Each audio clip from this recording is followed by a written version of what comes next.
All right, so this fight was very interesting because these guys have already fought once before. So the big question was, what was Karen going to do that was different from the first match? And we got to see quite a few differences. One of the biggest differences was he didn't use a lot of lateral movement compared to last time. He actually came to fight. He stood in front of Ennis and he started to let his hands go. I thought Corinne looked really good because he was using a lot of upper body movement, feints, and he was throwing a lot of slick counter punches.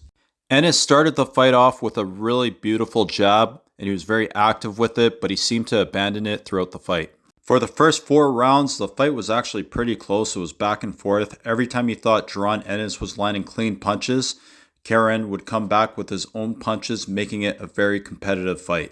In round 5, Jaron Ennis landed a series of punches, knocking Corinne to the canvas. Corinne managed to get back up and finish the round.